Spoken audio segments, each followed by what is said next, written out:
à partir du verset 17. Il s'agit du grand apôtre Paul qui parle aux chrétiens de Corinthe en donnant cet avertissement. Ce que je ne loue point, c'est que vous vous assemblez non pour devenir meilleur, mais pour devenir pire. Et d'abord, j'apprends que lorsque vous réunissez en assemblée, il y a parmi vous des divisions. Et je le crois en partie, car il faut qu'il y ait aussi des sectes parmi vous, afin que ceux qui sont approuvés soient reconnus comme tels au milieu de vous. Donc, lorsque vous vous réunissez, ce n'est pas pour manger le repas du Seigneur, car quand on se met à table, chacun commence par son propre repas et l'un a faim, tandis que l'autre est ivre. N'avez-vous pas de maison pour y manger et boire? Ou méprisez-vous l'église de Dieu et faites-vous honte à ceux qui n'ont rien? Que vous dirai-je? Vous louerai-je? En cela, je ne vous loue point. Amen. Car j'ai reçu du Seigneur ce que je vous ai enseigné. C'est que le Seigneur Jésus, dans la nuit où il fut livré, prit du pain. Et après avoir rendu grâce, le rompit et dit: ceci est mon corps qui est rompu pour vous. Faites ceci en mémoire de moi. De même, après avoir soupé, il prit la coupe et dit: cette coupe est la nouvelle alliance en mon sang. Faites ceci en mémoire de moi, toutes les fois que vous en boirez. Car toutes les fois que vous mangez ce pain et que vous buvez cette coupe, vous annoncez la mort du Seigneur jusqu'à ce qu'il vienne. Amen. On va continuer après. Seigneur, nous prions que tu ajoutes la bénédiction à cette parole et que tu viennes conduire toi-même ce repas, que tu nous donnes de le prendre avec action de grâce, car nous sommes heureux de voir ce 31 et d'être presque tous au grand complet. Nous voulons te dire merci. Encore merci pour nos bien-aimés qui sont venus de partout. Gloire et honneur à toi, au nom de Jésus. Amen. Frères, vous pouvez vous asseoir.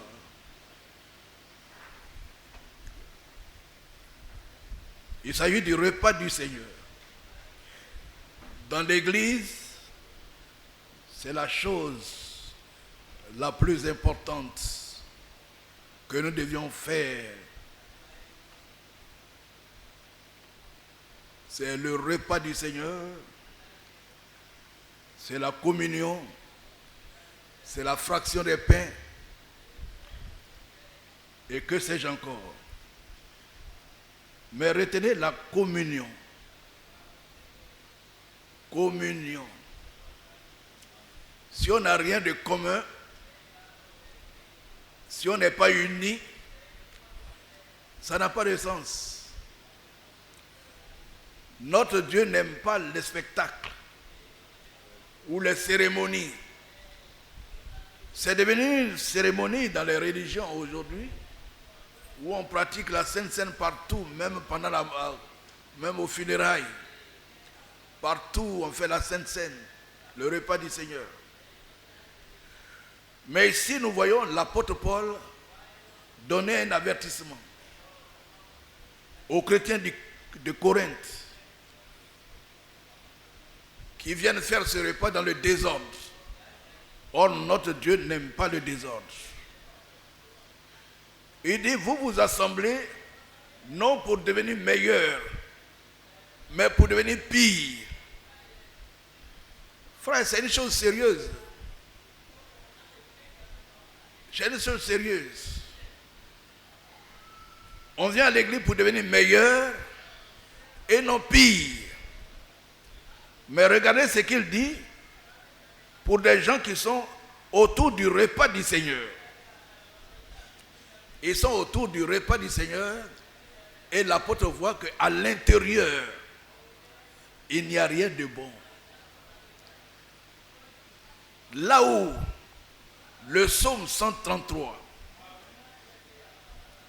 n'est pas expérimenté, tout n'est que vanité des vanités. Est-ce que vous comprenez? C'est quoi le psaume 133 dit? Oh, qu'il est doux et agréable pour des frères d'être ensemble. Véritablement ensemble.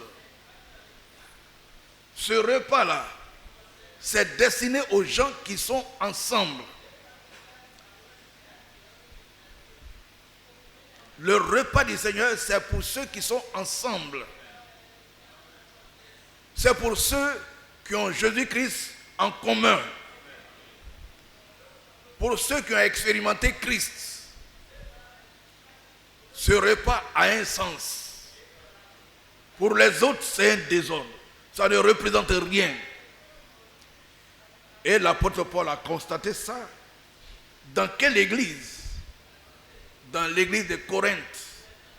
Corinthe avait des problèmes partout. Problèmes de mariage, problèmes partout. Ils avaient des problèmes. Et il dit, quand vous vous réunissez là, je vois que vous n'êtes pas unis. Qu'il y a des divisions au milieu de vous. Cela veut dire quoi?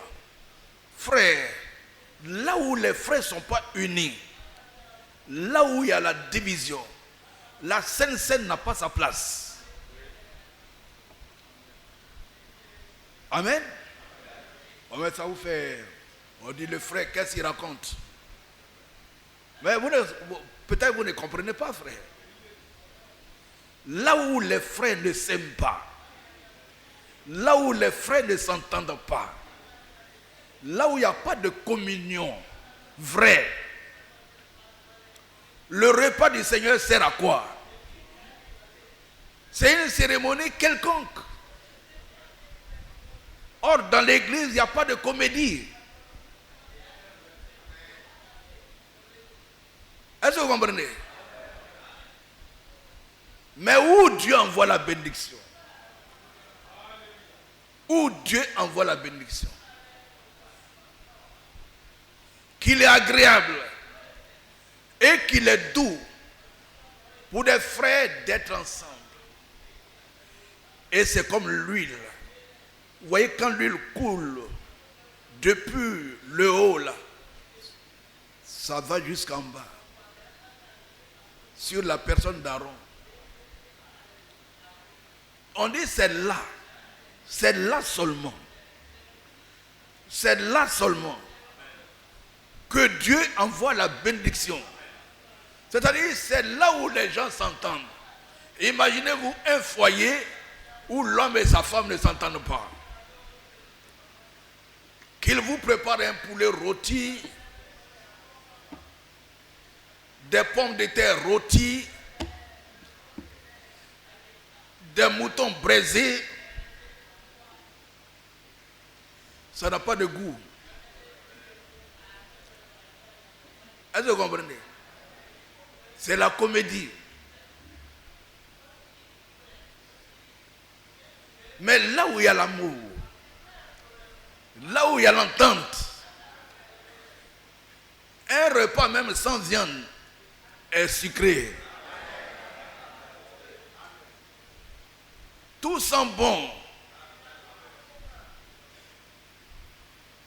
Amen. Au village, nos parents avaient le maïs sec là. Ils vont piler ça dans une petite sauce quelconque, mais tellement c'est beau et succulent que vous mangez en vous mordant les doigts. C'est ça le sens de la communion. Retenez ceci, frère. Il y a des églises qui n'ont même pas droit à faire ça. Mais comme c'est devenu comme une cérémonie, ils le pratiquent, mais ça n'a pas de sens devant Dieu. Parce que Dieu ne prend pas plaisir là où il n'y a pas d'entente à ce qu'on fait. C'est pour cela que l'apôtre Paul peut se lever et dire, vous vous réunissez là pour devenir pire. Parce qu'il y a des sectes, il y a des groupes. Il n'y a pas d'entente. Et vous voulez prendre le repas du Seigneur. Le repas du Seigneur. Qui vous a dit ça?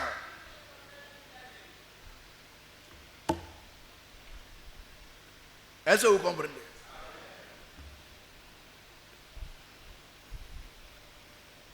Voyez-vous, frère, le repas du Seigneur, quand l'apôtre Paul continue, il dit car, au verset 22, il dit car j'ai reçu du Seigneur ce que je vous ai enseigné. C'est que le Seigneur Jésus, dans la nuit où il fut livré, prit du pain. À quel moment Jésus a pris le pain?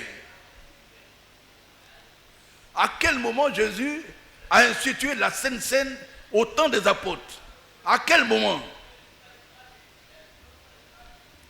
C'est quand Judas Iscariote est sorti. Il n'y avait plus de division dans l'église. Il n'y avait plus de partition dans l'église. Il n'y avait plus de secte dans l'église. Il fallait extirper un homme.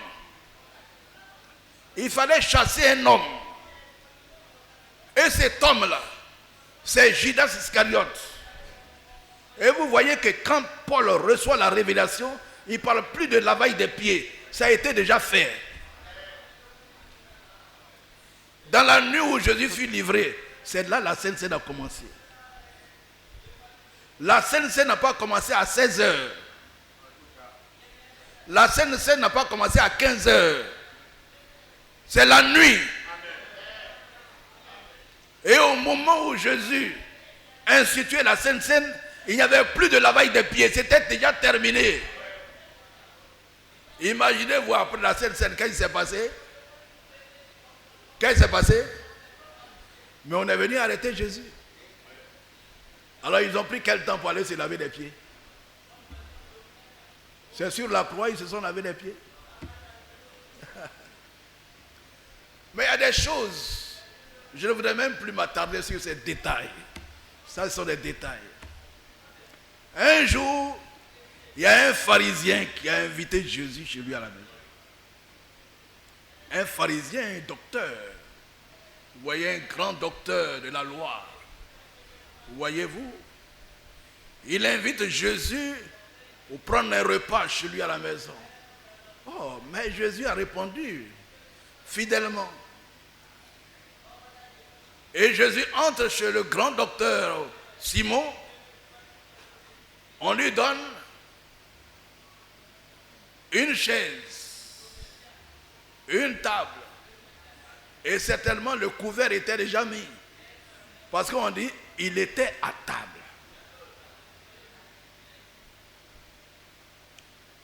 Amen. Mais ce jour-là, il y a une prostituée qui va faire la leçon à un docteur.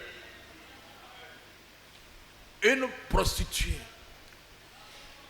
a su que dans la maison de Siméon, l'homme le plus important de la terre,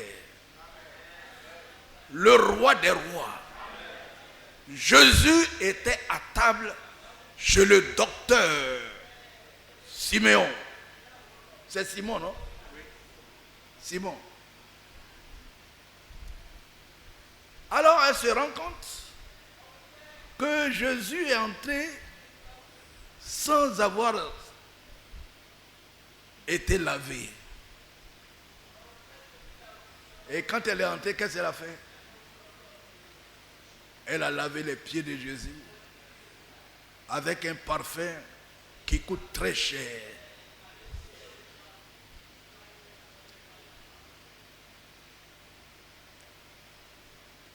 Et Simon le docteur dit, tiens, si Jésus savait qui était cette femme, qui était en train de pleurer, mettre du parfum sur ses pieds, nettoyer avec ses cheveux, s'il savait qui était cette femme, il aurait chassé. Et comme Jésus n'a pas besoin de dire, tu dis quoi? Quand tu penses, il sait. Au moment où vous m'écoutez, vous ne dites rien, mais Jésus connaît votre pensée. Et c'est pour ça qu'il y a le livre de vie. Quand tu nais devant ton nom, tout ce que tu fais, tout ce que tu dis, tout ce que tu penses, c'est écrit. Le livre de ta vie, madame, le livre de ta vie, mon frère, le livre de ta vie, si tu n'acceptes jamais Jésus, ce livre te condamne automatiquement. Mais quand tu acceptes Jésus, le sang de Jésus intervient. Satan va fouiller, fouiller, fouiller, c'est vide. Il dit, mais où il a commis adultère, mais ça est où? On dit c'est fini. Mais il a volé, ça est où? On dit c'est fini. Mais on dit c'est un soulard, ça est où? On dit il y a l'arrière. Oh! Et tu rentres la tête haute au paradis. S'il savait qui était cette femme. Alors Jésus a dit, Simon, viens ici. Je suis entré chez toi. Tu ne m'as pas lavé les pieds. C'est la coutume juive. Retenez-vous tous qui me regardez là. Dans quel pays guéri on lave les pieds? On lave les pieds au pays baoulé? On lave les pieds au pays Abigui ici? Vous avez vu un coin où on lave les pieds en Côte d'Ivoire? C'est la coutume juive. C'est chez les juifs. Les gens se promènent, il y a des cacabes de bœufs partout, c'est des éleveurs. Donc un étranger qui n'a pas les pieds de laver là, tu lui donnes poulet rôti, c'est pas doux. Donc il y a un esclave à la porte. Il y a un esclave qui est commis à cette tâche. Lui, il est là, son rôle, c'est de laver les pieds de tous les étrangers qui entrent. Et vous tous qui me regardez, tous les étrangers qui sont arrivés à Sikensi, on vous a lavé les pieds avant de vous asseoir. N'est-ce pas vrai? Vous avez eu les pieds lavés et nous allons passer à table. Mais après le repas, il n'y a plus de lavage ici à Sikensi. Pour l'église de Sikensi, hein, après le repas, il n'y a plus de lavage des pieds. C'est terminé. Il y a un frère qui l'a fait, le frère Branham a fait ça chez lui à Jeffersonville, mais ça n'a rien à voir avec la Bible. Jean 13 ne parle pas de lavage des pieds. Il ne parle que de lavage des pieds. Ne confondez pas, on vous l'a dit, on a crié partout, ne confondez pas la Sainte Seine et la fête de la Pâque. Mais les gens n'ont pas voulu écouter. Ils ont voulu faire à leur tête. Dans une église, il faut faire ce qui est scripturaire. C'est-à-dire ce qu'on peut expliquer par la Bible. Pas venir aujourd'hui à 2 pas de la lèvre, dire frère Branham a fait ça. Frère Branham n'est pas l'absolu de l'église. Il n'y a pas un homme qui est l'absolu de l'église. L'absolu, c'est la Bible. Et William Branham a prêché l'absolu. Si vous n'avez pas d'absolu dans votre vie, vous ne verrez jamais le Seigneur. L'absolu, c'est les Écritures. Pas Esaïe a dit, frère a dit, frère a dit. Frère a dit quoi?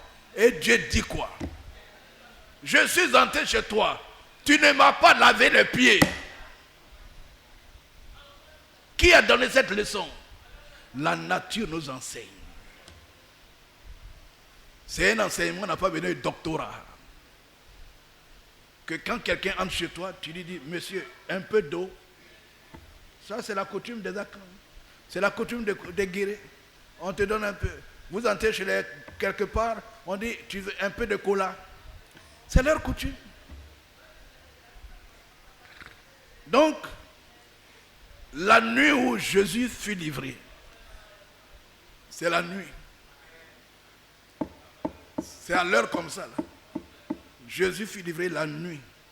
C'est là pour la première fois en Israël que Jésus va instituer la Sainte Seine. Le peuple juif connaissait la Pâque, mais la Sainte Seine n'avait jamais été célébrée en Israël. Seul Jésus, ce jour-là, va prendre un pain et dire, ceci est mon corps. Ça n'a jamais été dit sur la terre des Juifs. C'est Jésus qui apprend avant sa mort à instituer ce qu'on va faire aujourd'hui. Donc nous le faisons en mémoire de sa mort jusqu'à ce qu'il vienne. Alléluia. C'est pour cela que ce jour-là, quand ils étaient à table en train de prendre la Sainte Seine, en train de prendre la Pâque, Jésus a dit, il y a un démon au milieu de vous. Et quand vous lisez Jean 13, il y a un monsieur qui est venu, il prend les versets, il prend un mot ici, un mot. Nous, on ne prend pas les mots. La Bible, c'est la révélation. Imaginez-vous, frères. J'entends un prédicateur quelque part dire, Judas Iscariote a pris part à la Sainte Seine. Un prédicateur. Vous ne savez pas ce que c'est. Il y a des choses qu'on ignore dans ce message. Comment voulez-vous que Jésus-Christ donne la communion, la Sainte Seine là, à un démon et aujourd'hui il va exiger de toi la sainteté pour prendre la Sainte Seine? Il n'y a pas de contradiction. Avant de s'approcher de la table, il faut chasser le démon. Il faut nettoyer la maison. Il faut nettoyer les cœurs. Et avant donc de prendre la Sainte Seine, le démon est sorti.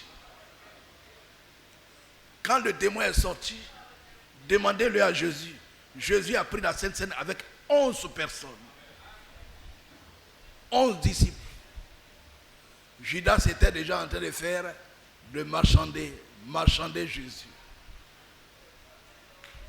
Donc, l'essentiel de la Sainte Seine, quand on vient prendre ce repas-là, l'essentiel, je parle de l'essentiel, comment s'approcher de la table. C'est ça qui est important. Les choses avant et après, ce sont des histoires qui ont retardé le peuple. Ils ont diverti le peuple. On retarde le peuple dans les divertissements. Mais comment s'approcher de la table de Dieu? L'apôtre Paul a condamné ces hommes. Vous vous réunissez pour devenir pire. Quand tu vis dans le péché, tu n'as pas le droit de prendre la Sainte Seine. Tu deviens pire.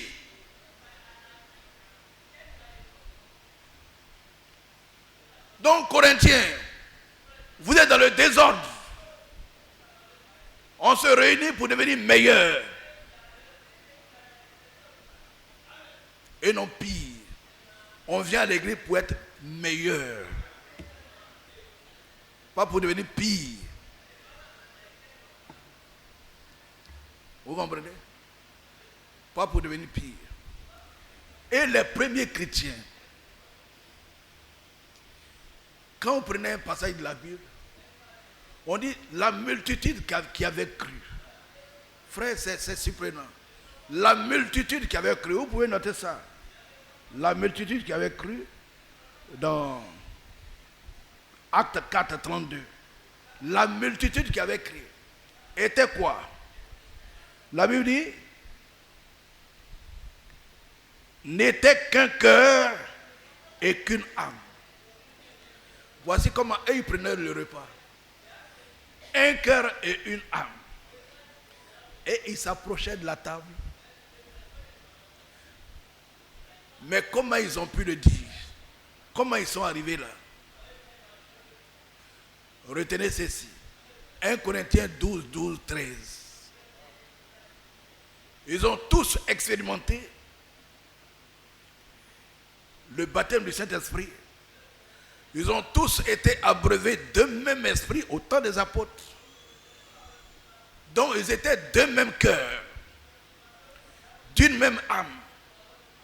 La multitude, 3000 personnes. Ah oui. 5000 personnes. Le premier jour, 3000 personnes, 5000 ensuite. Mais même cœur.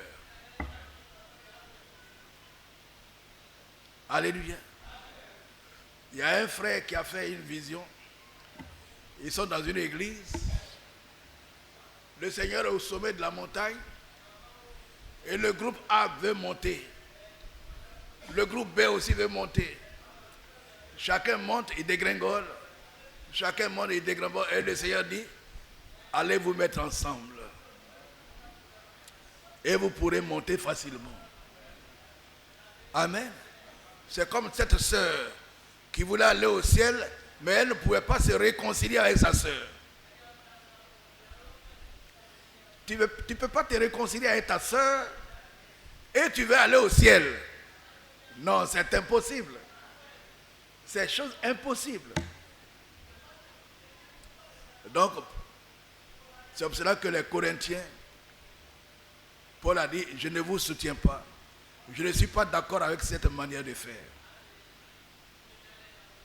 Mais qu'est-ce que Paul dit à nous aujourd'hui? Avant de prendre le repas. C'est 1 Corinthiens 11 qui nous intéresse. Le reste, mettez ça de côté. Quand nous lisons, voici ce que Paul dit. L'apôtre Paul. Au verset 27. C'est pourquoi celui qui mangera le pain ou boira la coupe du Seigneur indignement sera coupable envers le corps et le sang du Seigneur.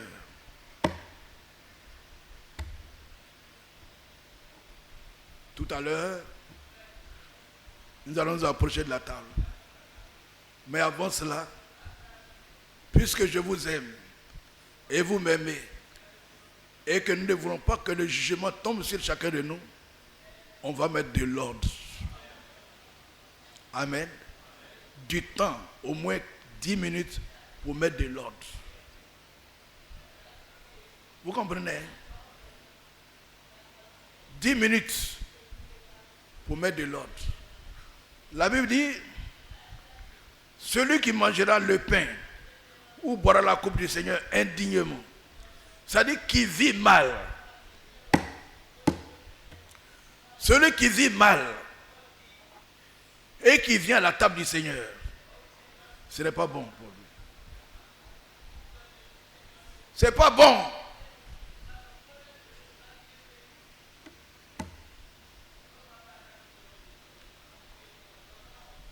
Celui qui vit mal,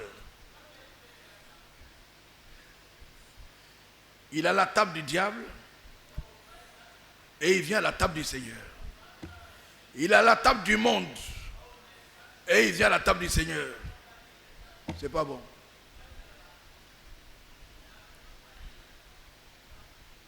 On dit il mange et il boit indignement. Il n'est pas digne.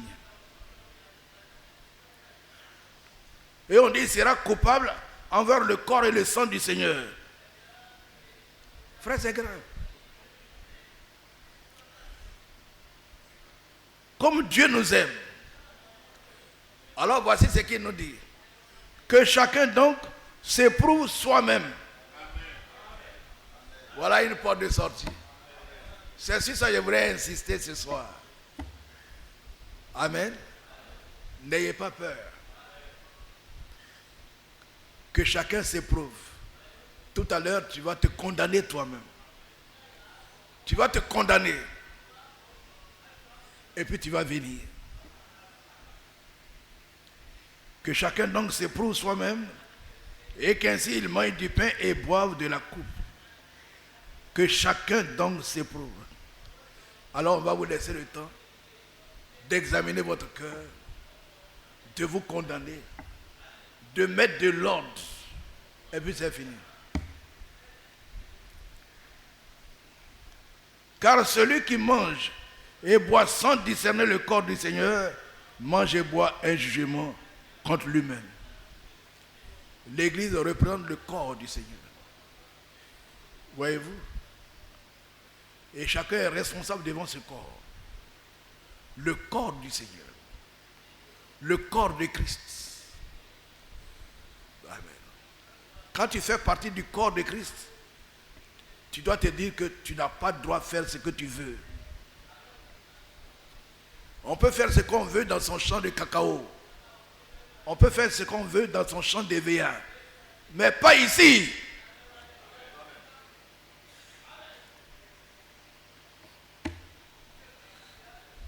Ici, là, tu n'as même pas droit à insulter un frère. Tu n'as même pas droit à insulter une sœur. Si tu l'as fait, tu dois ouvrir la bouche pour demander pardon. C'est pas facile, hein? Vous pouvez le faire. Amen. Donc, on continue au verset 30. On dit c'est pour cela qu'il y a parmi vous beaucoup d'infirmes et de malades et un grand nombre qui sont morts. Si nous nous jugions nous-mêmes, nous ne serions pas jugés. Alors frères, voici ce que nous allons faire.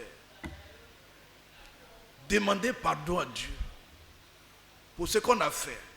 Et on vous avait demandé qu'avant de venir à la table du Seigneur, il faut d'abord se réconcilier. L'homme et sa femme doivent se réconcilier. Le frère et la sœur doivent se réconcilier. Ah oui. Et puis après, on vient à la table du Seigneur. C'est le même pain, c'est le corps de Christ. Pour prendre le part au corps de Christ, il faut qu'il y ait entente. C'est ça qu'on appelle la communion. Si je ne m'entends pas avec Judas, je ne sais pas pourquoi on va manger ensemble. Je ne m'entends pas avec Stanislas. Oui, cette nuit j'étais avec Stanislas. Je ne m'entends pas avec le frère. Et puis alors, on va s'approcher, non? C'est impossible. Impossible. Voilà les sœurs qui sont là. Vous ne vous entendez pas. Et puis vous allez boire à manger ensemble. Non. C'est de la comédie. Il n'y a pas de comédie dans l'église de Jésus. Donc on s'entend. Si deux frères, est-ce qu'il y a deux frères ici qui ne peuvent pas se saluer? Levez-vous.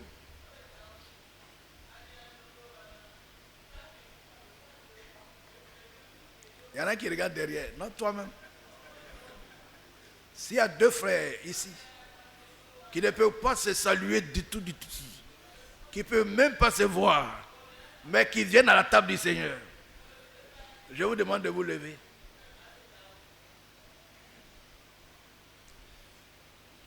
Dieu merci, il n'y en a pas chez les garçons.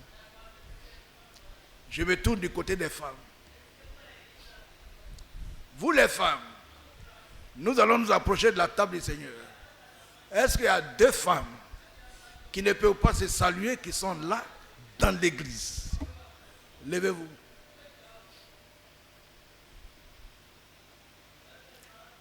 C'est devant le Seigneur que je pose la question. Après là, il ne faut pas dire j'ai eu honte.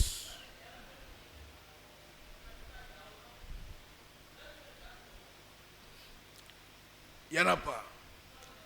Toutes les sœurs peuvent s'embrasser, peuvent se congratuler, peuvent faire à tout. C'est vrai là? À tout, sans hypocrisie. Ce que il dit, c'est vrai? Très bien. Je dis donc, gloire à Dieu. Maintenant, il se pourrait qu'il y ait dans ton cœur quelque chose. Alors, c'est là que je vais vous inviter. Je dis, je ne vais même pas faire de prédication sur la Sainte Seine. On en a tellement parlé. Mais aujourd'hui, nous voulons la sainteté. C'est ça qui est la sainteté de l'Église. à partir du psaume 133. Quand les frères s'entendent et qu'ils sont ensemble, c'est là que le Saint-Esprit vient. Quand les frères s'entendent et qu'ils se comprennent, c'est là que les vraies bénédictions descendent.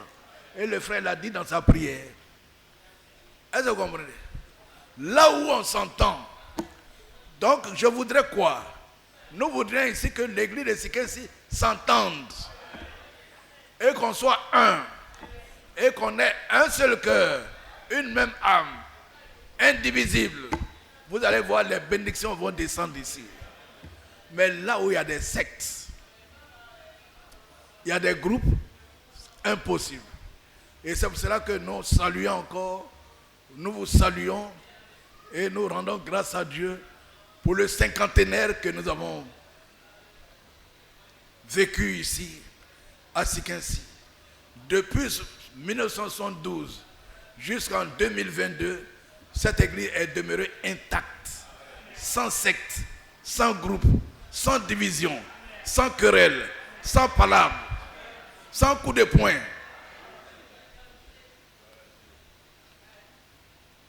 Et l'honneur est acquis à notre Dieu seul. C'est lui qui a permis cela, que les anciens de 72, vous avez vu les gens de 72, les femmes de 72, qui étaient là, ce jour-là, qui se sont levés même pour chanter des cantiques.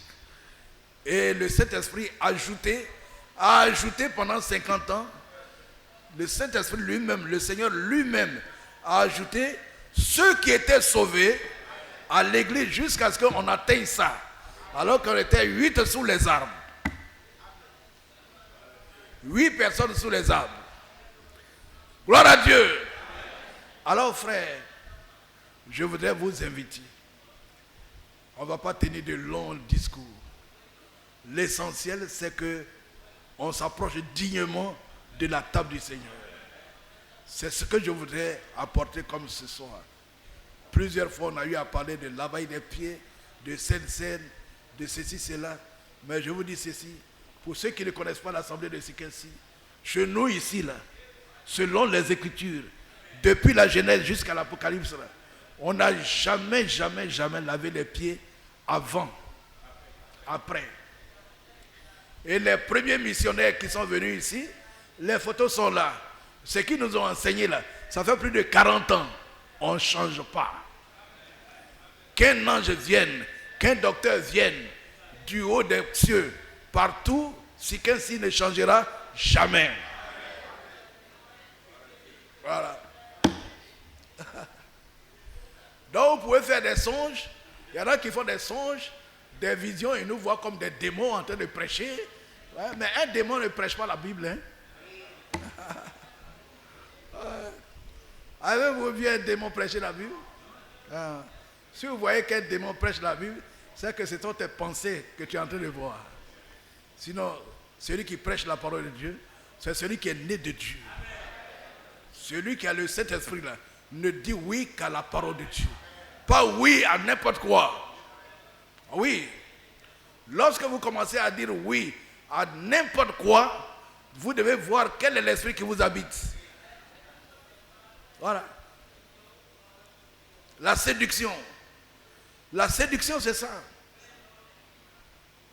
Donc, frère, je voudrais vous inviter à vous lever, parce que le repas doit aller, on doit aller vite.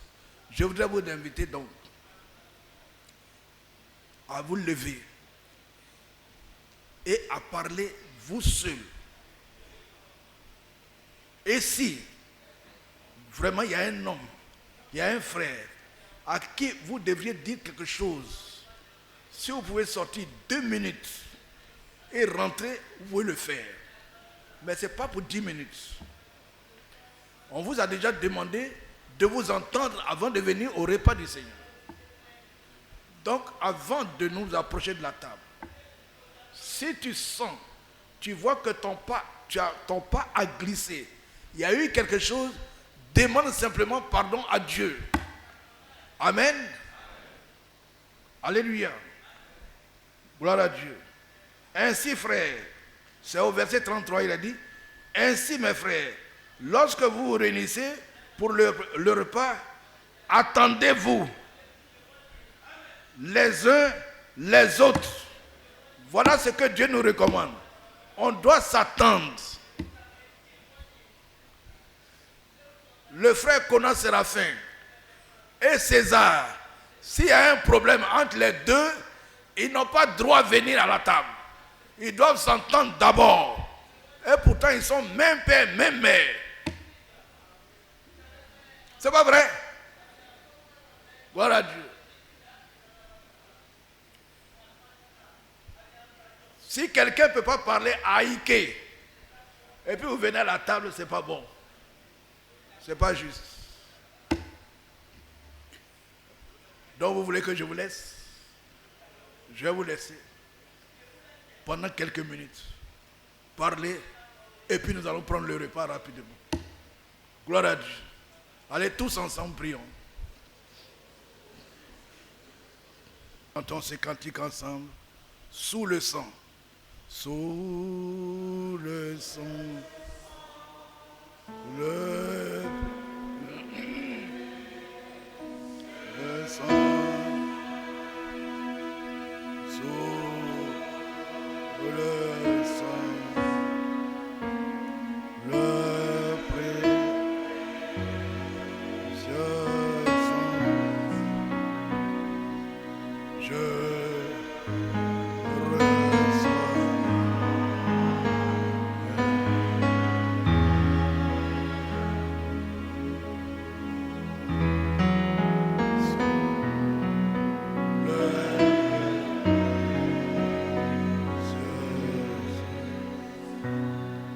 Je reçois, je reçois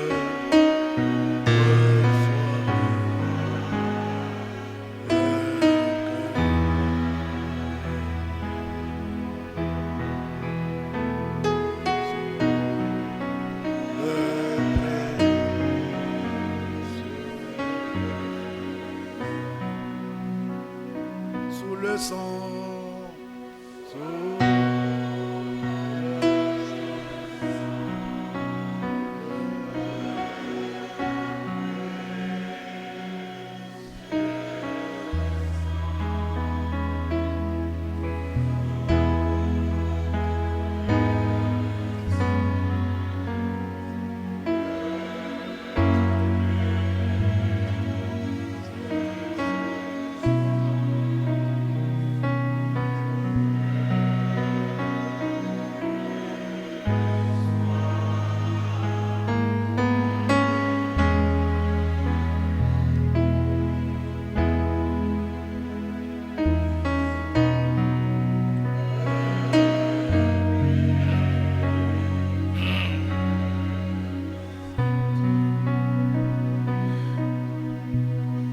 Restons debout,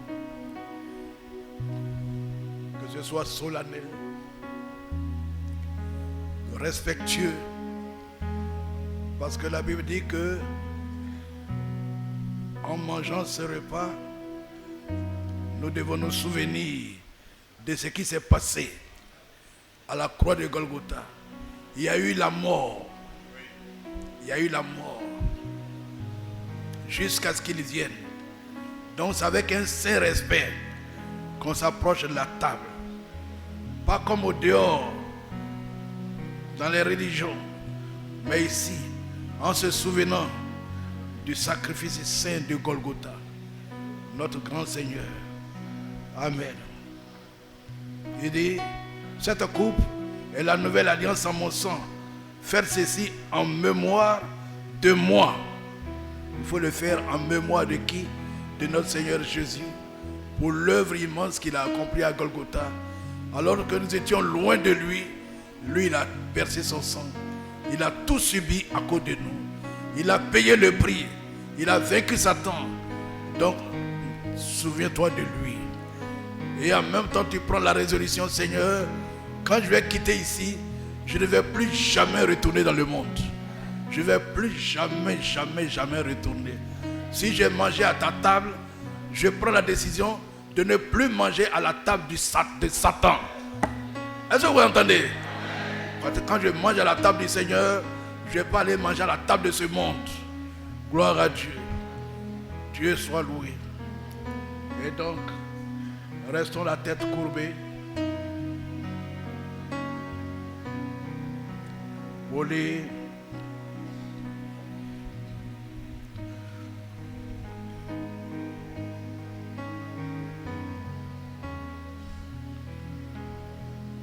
Oh, grand Dieu du Seigneur, ce jour-là, lorsque Judas Iscariote, le traître qui devait te livrer, est sorti, alors la Bible dit, tu pris du pain. Amen. Et tu as pris du pain et tu as rendu grâce et tu as dit, ce pain est la nouvelle alliance à mon sang. Voyez-vous, ce pain, tu l'as dit, ceci est mon corps, pardon, ceci est mon corps qui est rompu pour vous, faire ceci en mémoire de moi. Ce pain représente donc le corps de notre Seigneur Jésus-Christ. Et nous allons tous incliner nos têtes et rendre grâce à Dieu. Seigneur notre Dieu et notre Père, oh, que le moment est solennel. Solennel de ce que, aujourd'hui, nous faisons ce que toi tu as fait. Pour la première fois sur cette terre, tu as pris le pain qui représente son corps, ce corps qui a été brisé pour nos péchés. Nous prions que tu sanctifies ce pain, que le peuple va le prendre avec action de grâce et que tu éloignes en même temps de nous tout ce qui est mal et que personne ne puisse prendre un jugement contre lui cette nuit-là, mais que tu sanctifies ce pain et que tous le prennent avec sincérité, avec action de grâce, au nom de Jésus-Christ. Amen. Amen. Allez. Après avoir soupé, il prit la coupe et dit, cette coupe est la nouvelle alliance à mon sang. Faites ceci en mémoire de moi. Prions. Grand Dieu du ciel et de la terre, tu nous donnes à nous aussi de prendre part aux choses saintes. J'imagine ces paroles que toi, Dieu, Amen. Créateur, Amen. A prononcées. Amen. Tu nous donnes aujourd'hui, en 2022, de prononcer les mêmes paroles. Amen. Quelle grâce tu as faite à chacun de nous. Nous qui étions loin de toi, tu nous as rapprochés de toi. Amen. Et aujourd'hui, nous sommes des anges Amen. Qui prenons part aux choses saintes. Amen. Sanctifie ce vin et sanctifie toute cette assemblée. Donne que nous le prenions avec action de grâce. Et un jour que tu nous donnes, que rassemblés autour de toi, nous puissions le prendre là-haut, au nom de Jésus-Christ. Amen. Allez, asseyez-vous. Allez, asseyez-vous. Allez, asseyez-vous. Allez, asseyez-vous. Allez, asseyez-vous. Allez, asseyez-vous.